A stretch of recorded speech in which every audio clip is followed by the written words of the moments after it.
Sono Irene Martini, referente della misura 11 Agricoltura biologica nella sezione regionale agroambiente del Dipartimento Agricoltura e Sviluppo Rurale della Regione del Veneto.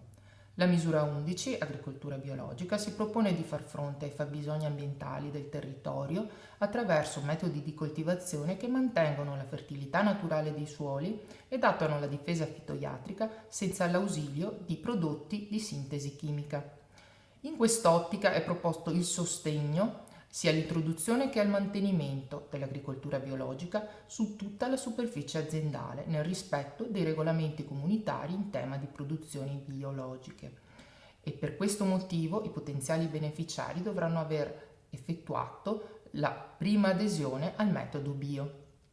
Gli impegni per i beneficiari sono l'attuazione di coltivazione attraverso rotazioni colturali mirate, concimi prodotti per l'utilizzo nel metodo bio, le sementi prodotti biologicamente e l'attuazione della difesa delle colture attraverso varietà resistenti e nemici naturali.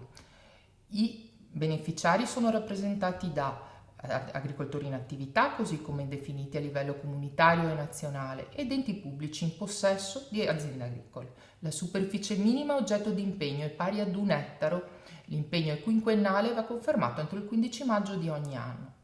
Il livello di pagamento può risultare interessante ed è suddiviso a seconda delle tipologie colturali: vite, fruttiferi, seminativi, prato stabile, pascolo, orticole e novità rispetto alla passata programmazione le colture in serra, per le quali è stato definito uno specifico pagamento che ne riconosce l'impegno operativo. Da ultimo ricordiamo la possibilità di attivare anche attraverso la misura 11 progetti collettivi ai sensi della sottomisura 16.5 progetti collettivi di carattere ambientale del PSR del Veneto.